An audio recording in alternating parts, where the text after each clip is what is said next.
Artificial intelligence in Nigeria has seen significant growth and adoption in recent years, but its journey has not been without challenges. The early adoption of AI technology in Nigeria can be traced back to the late 1990s and early 2000s when academic institutions and research centers started exploring AI applications. However, widespread adoption and implementation of AI solutions in various sectors began to gain momentum in the mid 2010s with the rise of tech startups and increased interest in emerging technologies. Over the past decade, Nigeria has witnessed a growing interest in AI driven solutions across sectors such as healthcare, agriculture, finance, education, and e commerce. Today, Policy Focus delves into the world of AI and how Nigeria plans to adopt it for national development. Thanks for joining us again. I am Chana Ejoga.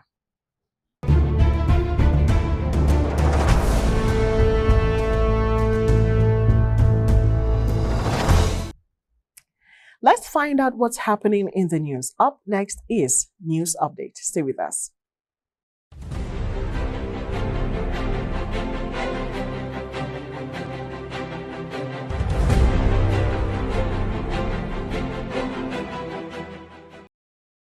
The Non-Academic Staff Union of Educational and Associated Institutions Plateau State Council seeks partnership with the National Institute for Policy and Strategic Studies on staff training and adequate disbursement of welfare packages for its members.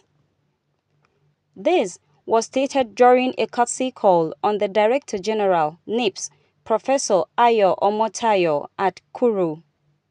Speaking during the meeting, the State Council Chairman and leader of the delegation, Comrade Haisan Henlong, said NIPSS is recognized as an institute for advanced studies on policy formation, while NASU is a registered trade union empowered by law to unionize all non-academic staff in all the educational, research, and associated institutions in the country. We are ready to partner with your administration towards ensuring industrial peace and harmony in delivering on your mandate as a high-level center for reflection, research, and learning, with the objective of serving as the nation's foremost policy think tank, developing a crop of top-class technocrats of high intellectual capacity, conceptualized and anchored the implementation of innovative and dynamic policy initiatives and strategies critical for national development in Africa. He went on to emphasize on the need to partner with the institute in areas of training and welfare to ensure industrial peace for national development. He also decried the lack of hazard and shift allowances and training which hinder career progression and expertise. We solicit for continuous open-door policy your administration is known for, which has enhanced cordial working relationship between our union and your exalted office. However, sir, we wish to bring to your notice the following challenges and appeal for positive consideration from you and your management. 1. Lack of staff training. For over 4 years now, no NASU member has been sent for training.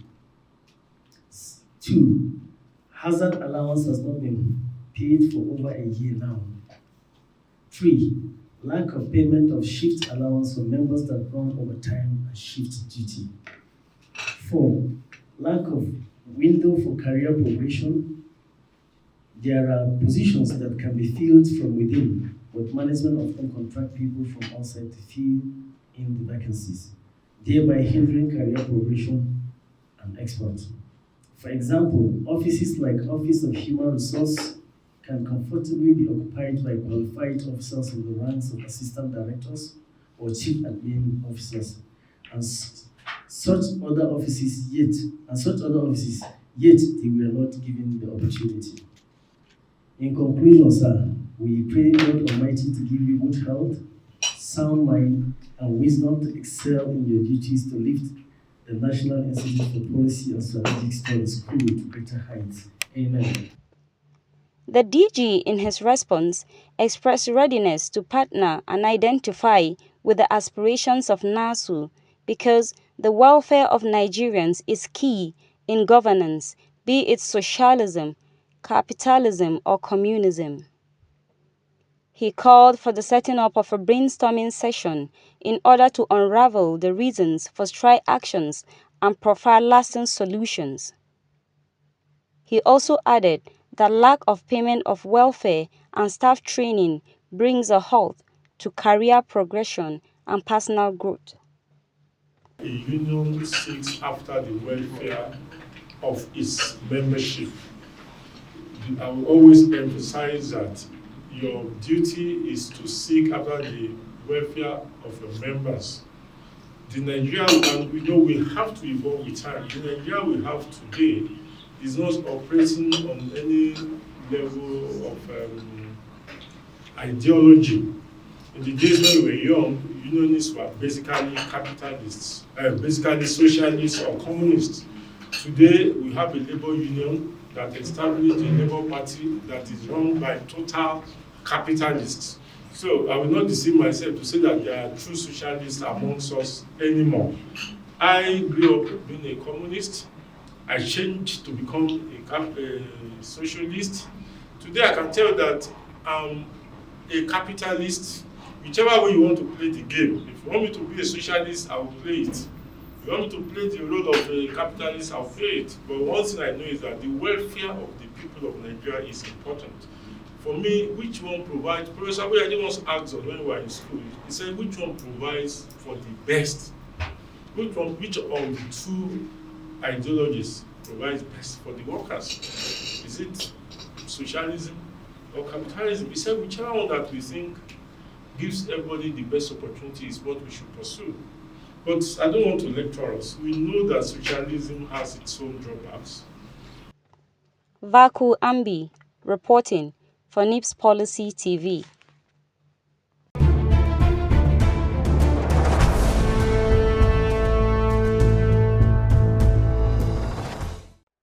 Welcome back. If you're just joining us, this is Policy Focus. Now back to our topic. The journey of AI in Nigeria so far has been marked by innovation, collaboration, and a growing community of AI enthusiasts, researchers, and entrepreneurs. Efforts are being made to bridge the skill gap through training programs, workshops, and partnerships with international organizations to enhance AI capabilities in Nigeria. The emergence of tech hubs, incubators, and accelerators in cities like Lagos and Abuja has provided a platform for AI startups and entrepreneurs to innovate and collaborate on AI projects. Increased awareness and investment in AI technology by both public and private sectors have contributed to the thriving AI ecosystem in Nigeria.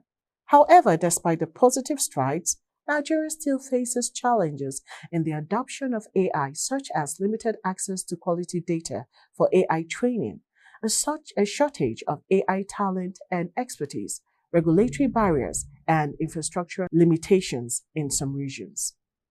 Today on the program, we have a professional who will delve more and share more light on the topic that we have for today. That is none other than Professor Olufade Onifade, who is a professor of AI and Data Analytics, Department of Computer Science, University of Ibadan.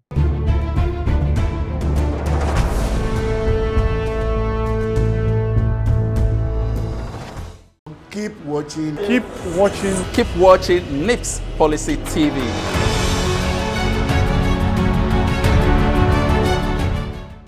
It's new, it's fresh, it's all about policies and strategies.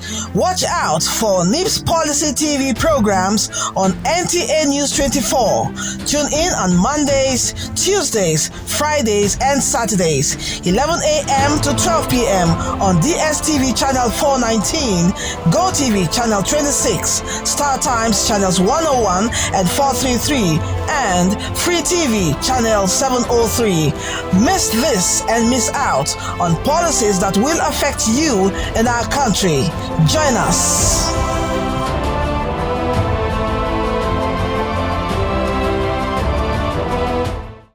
Welcome to the program, sir. So, how can AI be used for job creation? The first thing is for the government to set up appropriate policy. It is not enough, or it won't be right for us to just jump into it and say we want to start using AI for what are the governing policies, what are the enabling laws, what are the platform, how much of this do we want to imbibe? And that's the first thing we need to do. The question that can AI generate job is no longer a common question. Everyone knows that AI can do much more in terms of data with the volume of available data into this world. So yes, AI can help in job creations. What are the modalities that needs to be in place for this to happen? Okay, in terms of personnel, we are not doing badly. But in terms of enabling environment, policies, no, we're not. Why? The infrastructure, number one, is not there. The kind of systems that run AI operations are not just the common systems.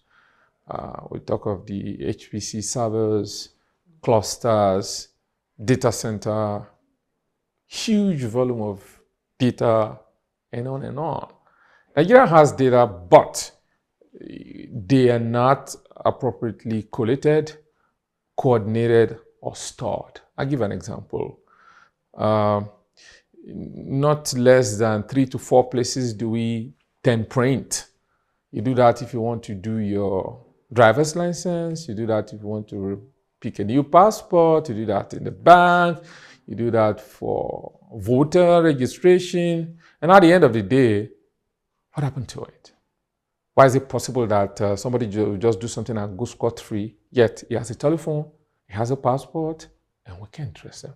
So like I said, most of these things cannot take place except we aggregate our data and make them functional, accessible in the right way. What are the policies in place to achieve this?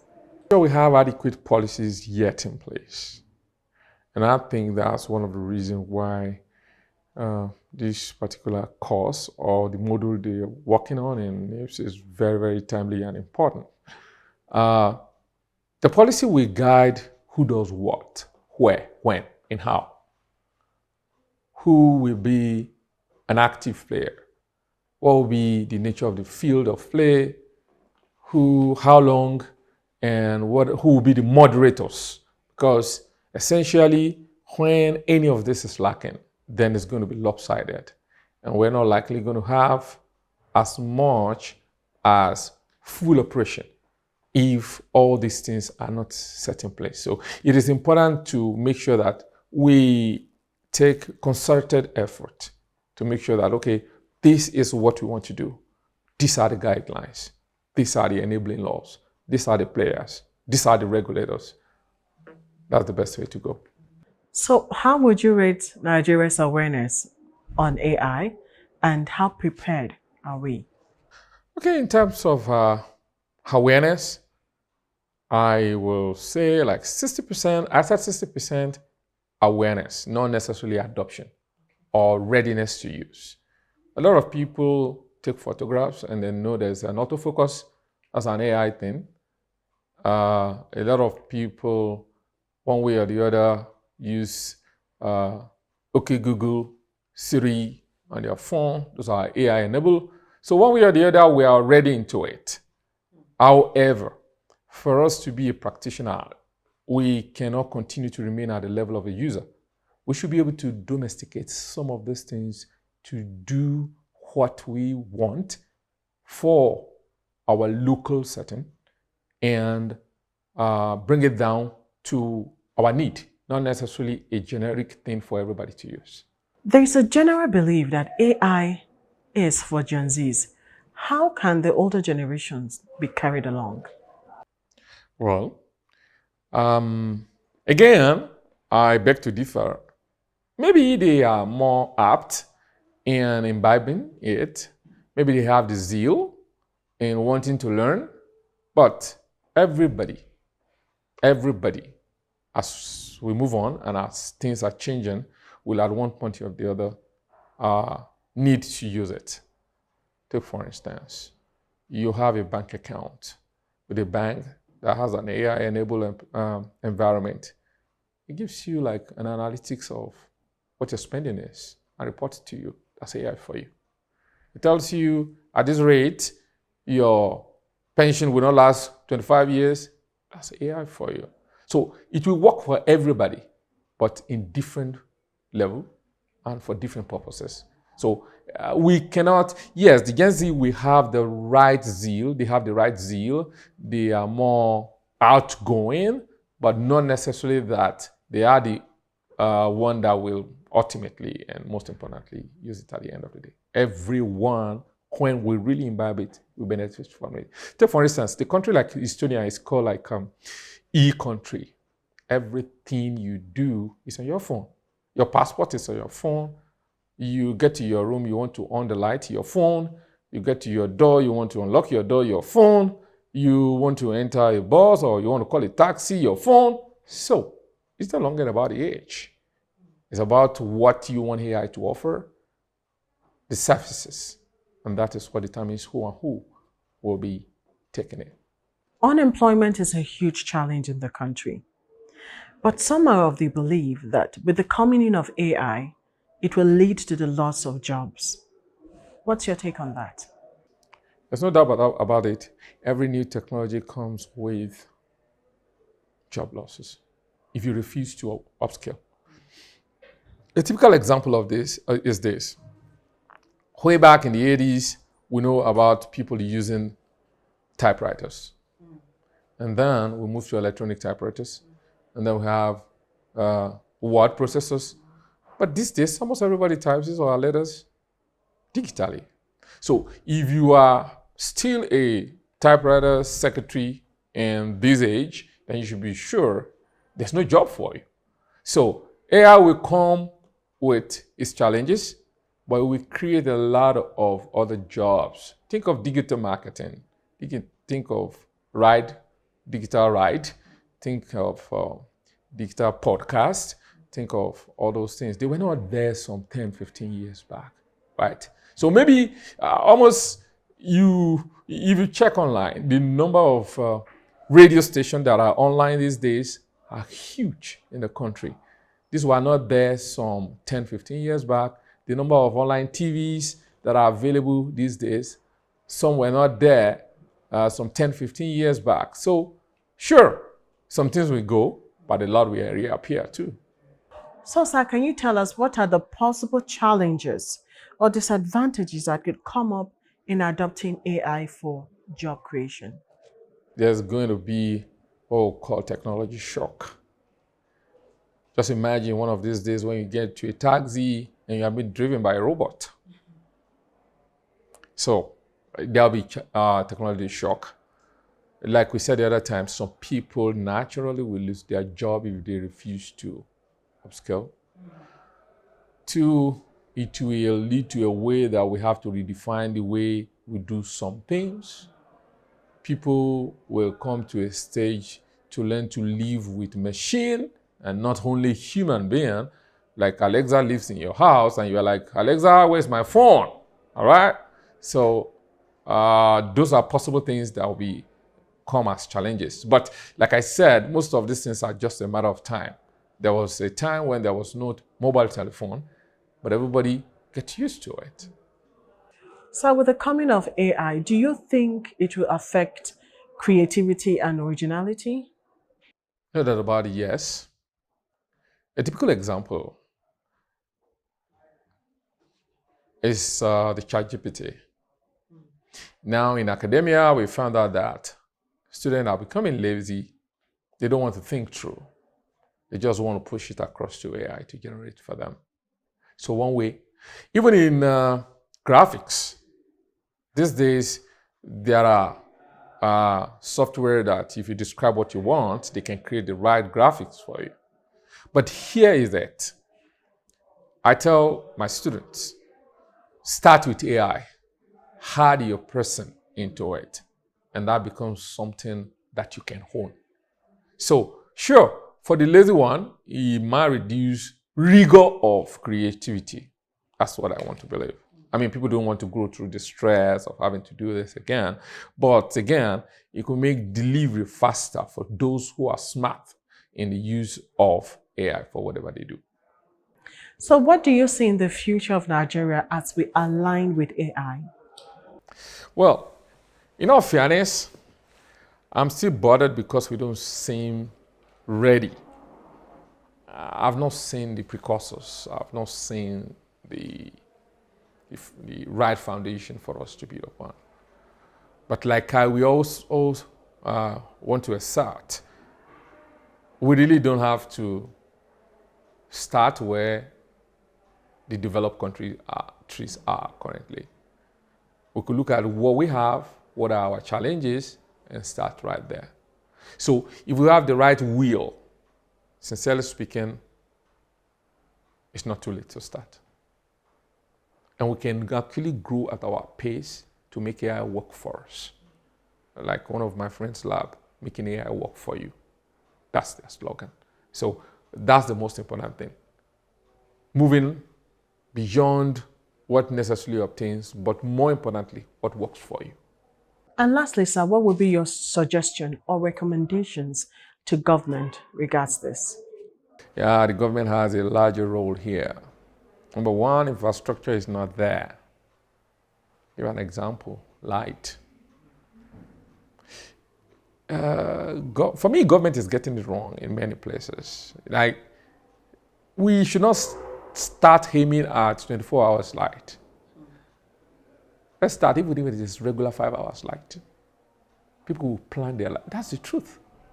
If I know that I'll have 5 hours, I will push all that needs light around that 5 hours. And I know that I can have a productive engagement for that 5 hours, and then from there we can scale. That's number one. Number two, we should encourage innovation. Most of these things are not cheap. Like I was trying to say the other time, we were looking for grants to be able to document our folklores, our native tongues. It's not there. It baffles me to know that the volume of research that UK is doing on pidgin, Nigeria is not doing it. Who owns pidgin? So maybe over the years or in the nearest future, maybe UK will begin to tell us that we'll teach you how to speak pidgin. So bad. So our government has a huge part. They can regulate and create the environment. Once they do that, people will latch in and we can see a leap, not just a walk into this. Thank you very much, Professor, for coming on the program. Thank you, Mia. It's a pleasure. So now we join the program for more. Stay with us.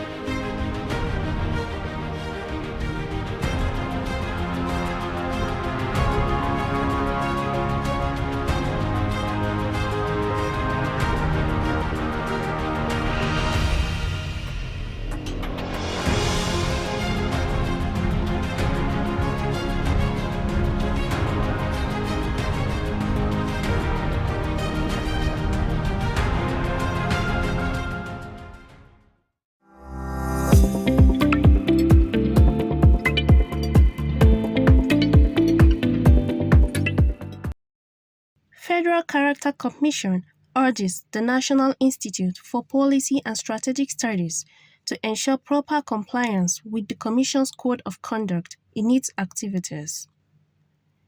The call was made during a courtesy visit on the Director General NIPSS, Professor Ayo Omotayo. While introducing the entourage, the Commissioner and spokesperson of the Commission, Honorable Stephen Abednego James, applauded the Institute for the timely submission of nominal roll to the Commission, adding that it is incumbent on him to find out from agencies the level of compliance to the Commission in the appointment of staff. He also agitated for adequate employment of every Nigerian as a mark of fairness, justice, and equity. Other senior management staff here present, other staff of the institute, my own state coordinator of the Plateau State Office, and other senior members of staff. Good afternoon, sir. You may be wondering why federal character is coming to your office.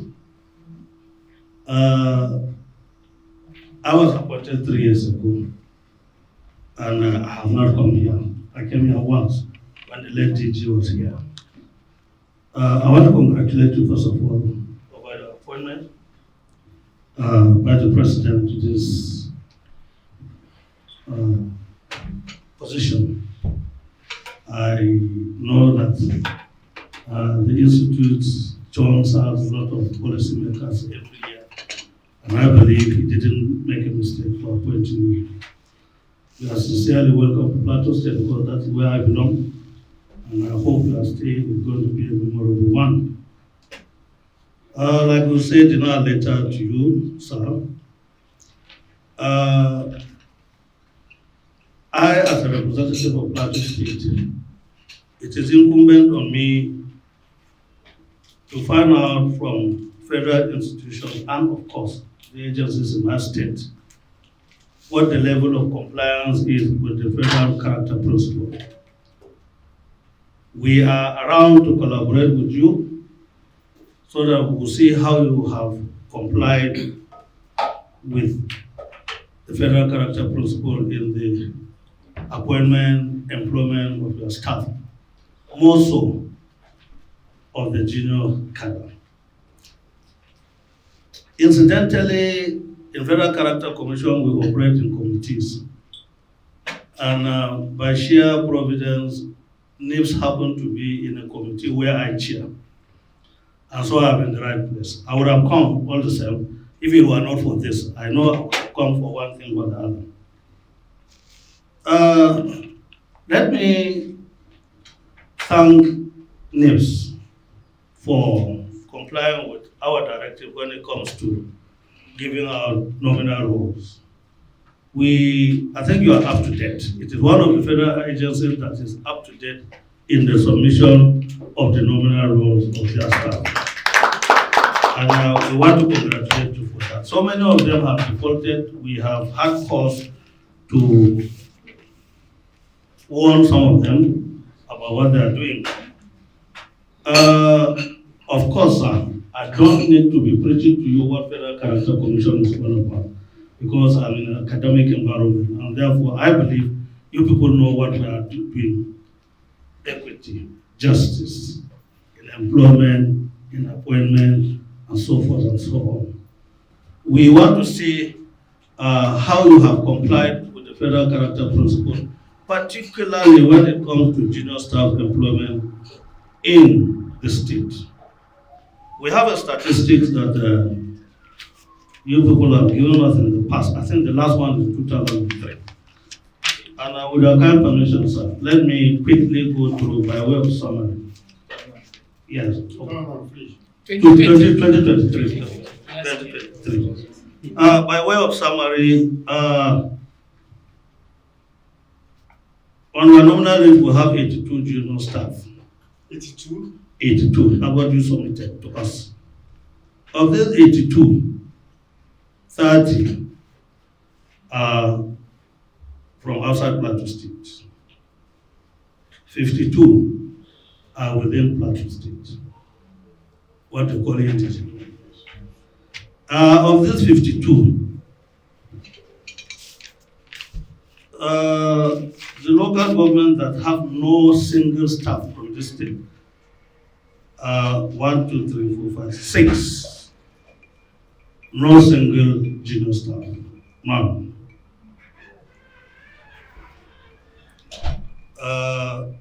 The local governments are Barkeladi, Bokos, Justice, Lampard, Mikan, and Kwanpan. No single person. We are not saying they build NIPSS because of Plateau people. No. but for proportionate sharing of some of these positions. We believe that the institution is cited in this step and the indigenes should have a little bit of a benefit when it comes to that. Yes, I had some names of that looks like Plateau. Looks like. I have not. I had the names of people whose names are Plateau by nature. And I think goes a long way to show us that the senior staff too, Plateau people are not, are well represented. And so therefore, we want to thank you for that. The DG, in his response, said NIPSS is a transparent institute and is more conscious of its activities in order to have a national spread in the nomination of employees. Thank you for your interest in NIPSS. You have already said that this is not your first time, so I want to believe that this is a repeat visit and you're already familiar with NIPSS. March 2nd was my second anniversary of being at the helm of affairs in the institute. Given that, I might not actually be able to account for some employments that were made. Since I became the DG, we have not done any employment. The only ones we have been doing have been encouraging the youth, the young ones, that after NYSC, they didn't have anywhere to go and who are hanging around. When I came, they were hanging around and they had no form of contract at all. So I told the people I met, and I said, this is very dangerous, even though these children, I call them children because they're actually very young. And these youths are very eager. They don't want to go back to their various states or go back to their various programs. I do. So they're hanging around providing service. And I said, there is a national provision for apprenticeship. There is national law for volunteerism.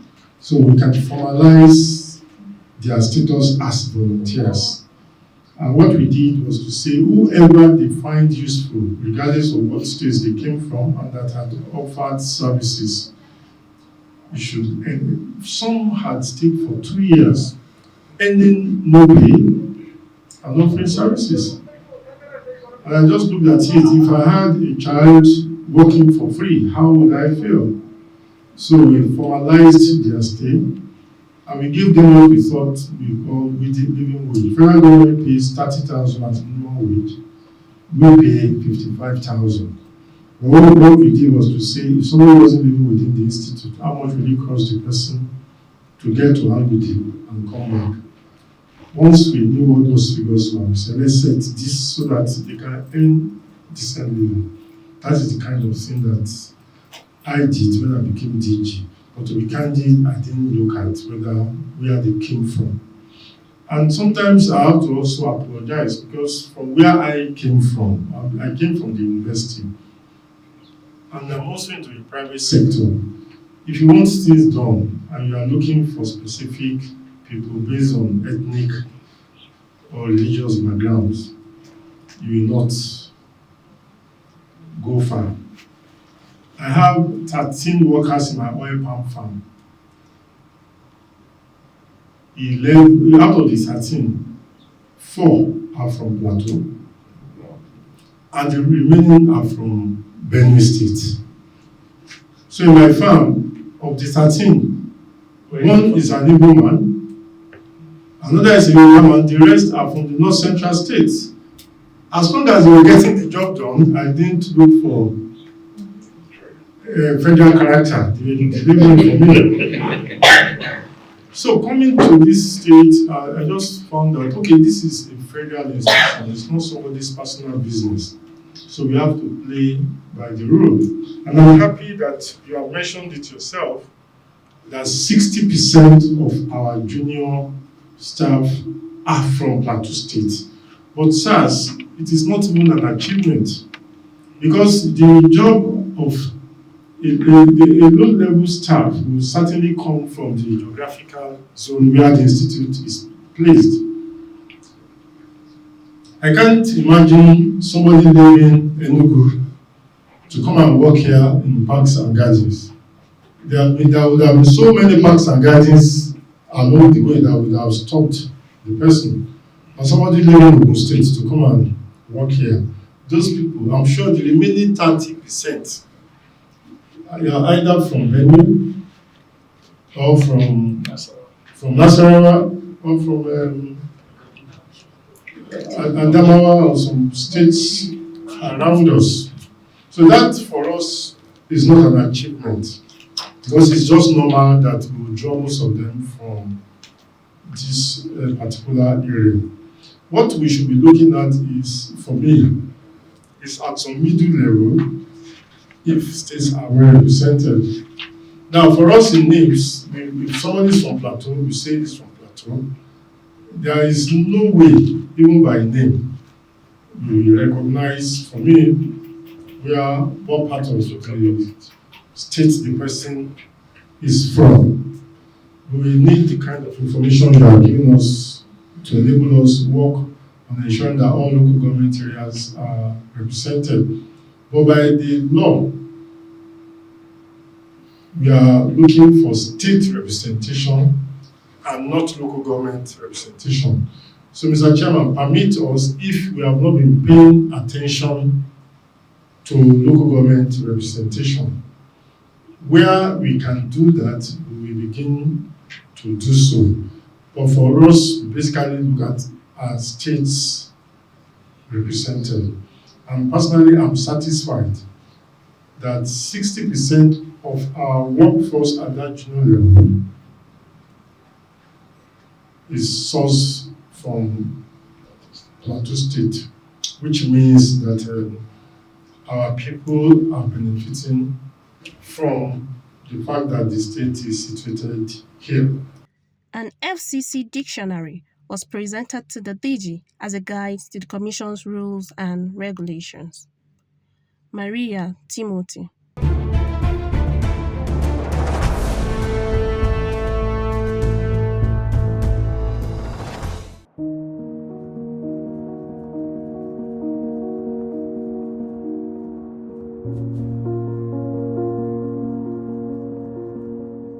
Follow your dream with passion. Be determined. Leave the rest to God.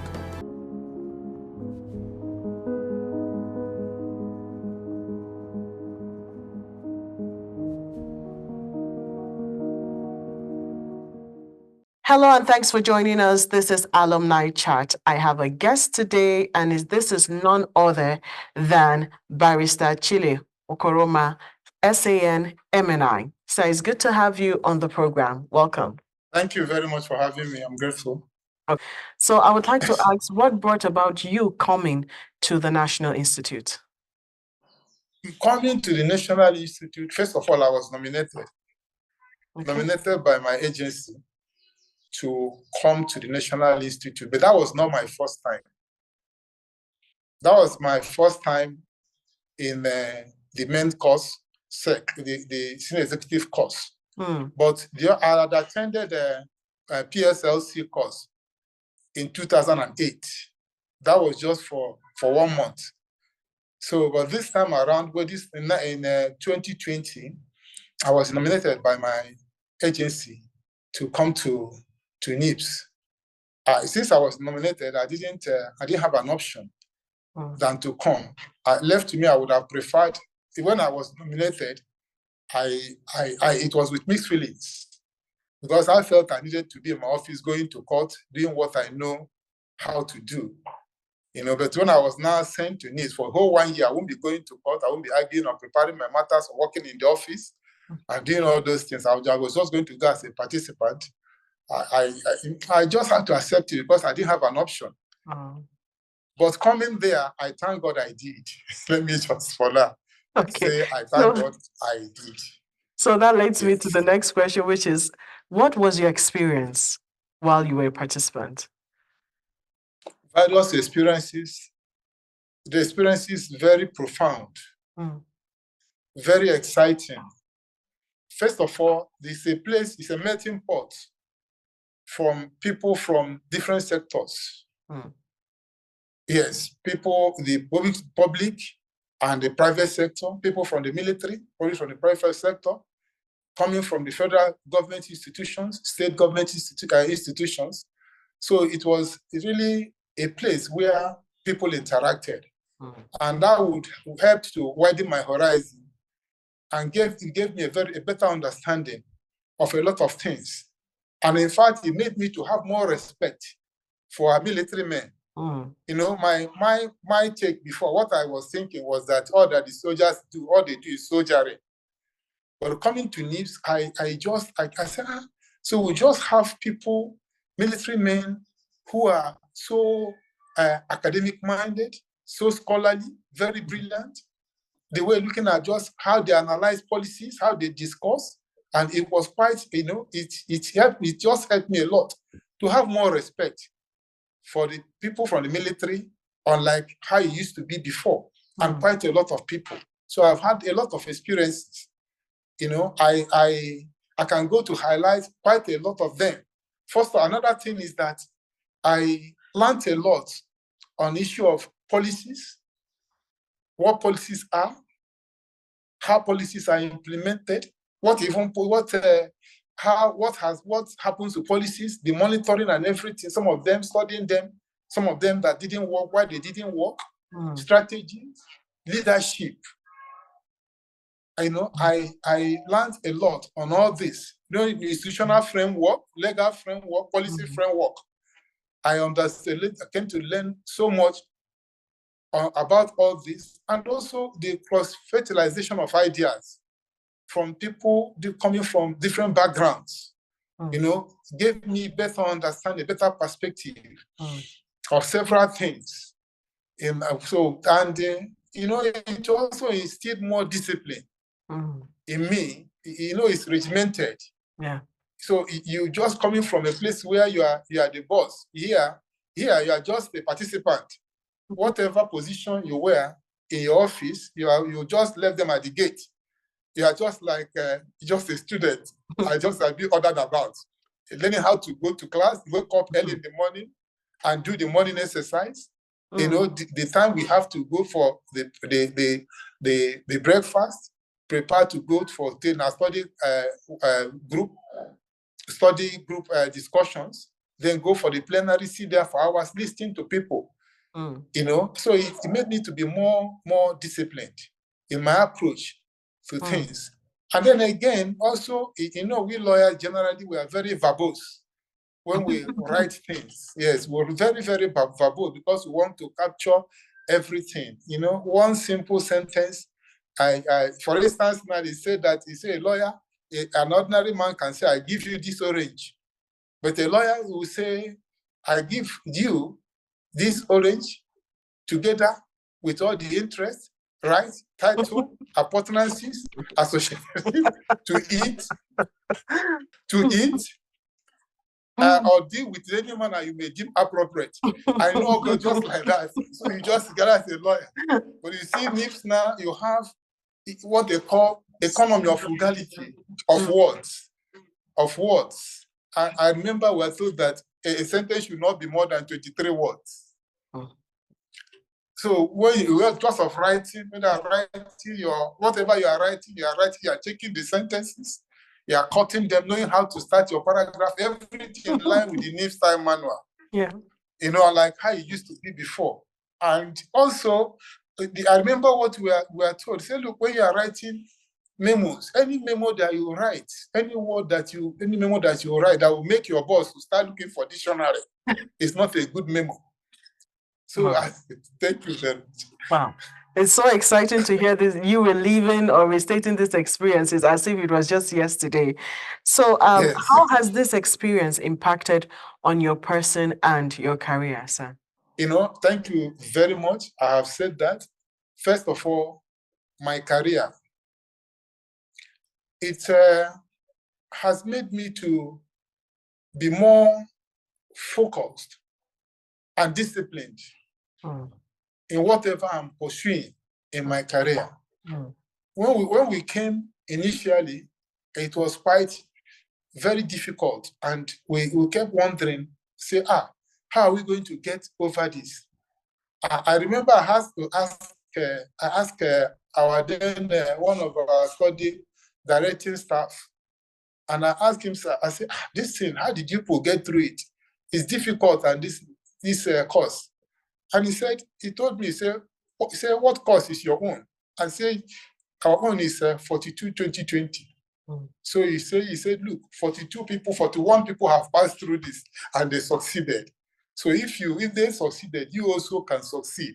So you have to pursue it with vigor and determination and don't give up.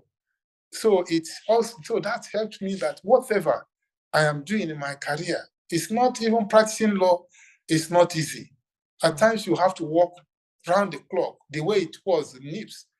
Most times you just, all that you needed, you stay in the study group classes for throughout the whole job. You attend your lectures in the day, all through the night. You bachelor all through the night. You only go to your room to clean up and then prepare for the presentation. So with that, that mindset, that attitude, that discipline, there's hardly anything I cannot do in my pro, even if it requires, working all through the day, working all through the night, because I know that I will be successful at the end of the day. So it has also helped me, on how to even make presentation before people, because we also thought about that. I remember it was the Secretary and Director of Administration, Dr. Brigadier General Odaga. Sorry, who he told us, look, there's no person, and I remember it every time. Odaya, yes, Brigadier Odaya. I said, look, there's no person who doesn't suffer from stage fright. He said, you have to, he said, until he sank down. He said, there's no person who, but first of all, you have to talk to yourself that you are able to do it. The training I had in NIPSS has helped me to know what the things to remove and still make very cogent and very strong points. So that's just, it has helped me quite, and then in other ways, and also how to relate with people. Be able to tolerate the shortcomings of other people. So much. Yes, I was working in a place like that in AFCC. I've been there for years. I've related with people from different backgrounds, from different religions. So, and then also in NIPSS, also that helped me the more. Thank you. All right. So you really said enough. And I want to ask, what are your principles in life? My principles in life, first of all, somebody should try and be of good character. Of good character, be a person of integrity. Be a person of integrity. A person you take his words for his word, take him for his words. Person you take for his words. A person that is truthful. A person who is truthful, who is honest, who is transparent. Let it be that as you are looking at me and you are chili okoroma, that's all chili okoroma you see. You don't, everything you see, you are contact with, that's all I am. That's what you know about. That's what I am. So you don't come and tomorrow you see a different person. It is like a chameleon who changes color. No, it's not like that. I should be able to tell you, say, look, this is how it is. And you go away saying that this is how it is because Mr. Chile told you this is how it is. These are my principles. And then also faithfulness in life. Faithfulness even to your employer, faithfulness to your spouse, faithfulness to your friends, colleagues, faithfulness to people you come into contact with. These are my principles, and love and care and the fear of God. Through this, all your growing up and upbringing, and now as you're a son, who are your mentors and why? Who are my mentors and why? Growing up, first of all, my parents were my mentors. Okay. My mother in particular. My mother was a disciplinarian to the core. The values that my parents inculcated in me, they have carried me through life. I will tell you a story. many years ago, when I was in secondary school, I gave my book, I think it was Julius Caesar, to one of my cousins to use. And then when he got to school, he lost it or it was stolen. And then he came back. When he came, one day after I asked him for the thing, he couldn't find it. One day he brought one to me, another person's own. And to tell you, I just kept it. I said, what's my business? You took my book, you brought another book for me. That's my business, none of my business. One day my mother saw the book and asked me, who owns this book?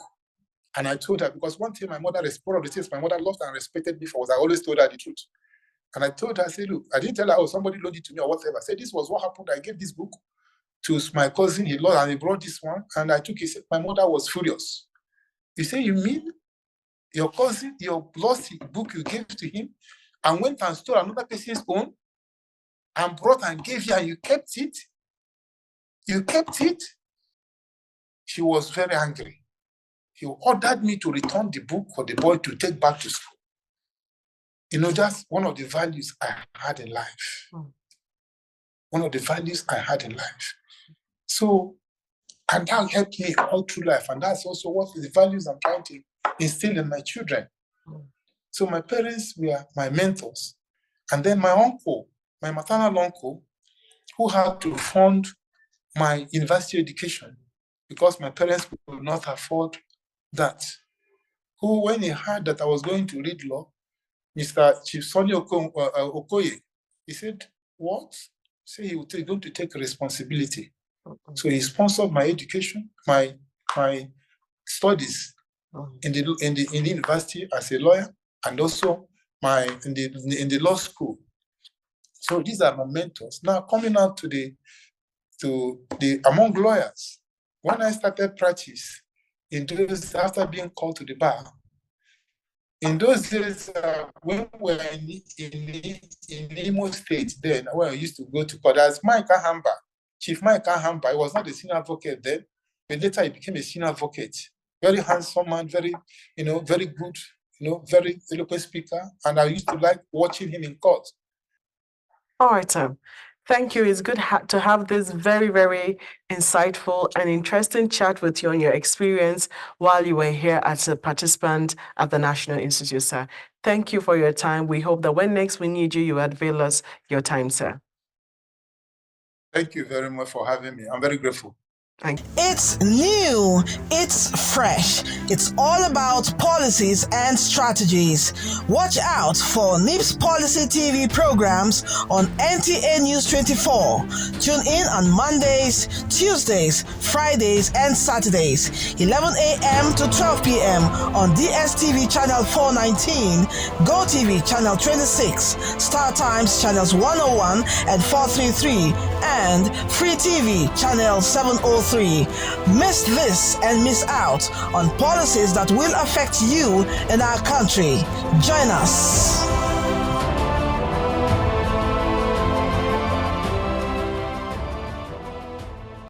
Keep watching. Keep watching. Keep watching NIPSS Policy TV.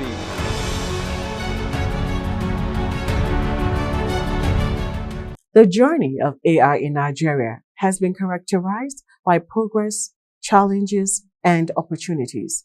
Nigerian startups and companies are increasingly leveraging AI technologies to enhance operational efficiency, customer experience, and product innovation.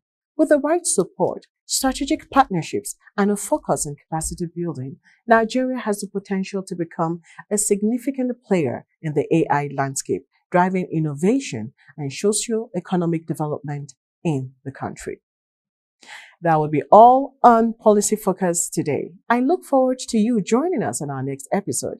Till I come your way again, I am Chana Ejoga. Bye for now.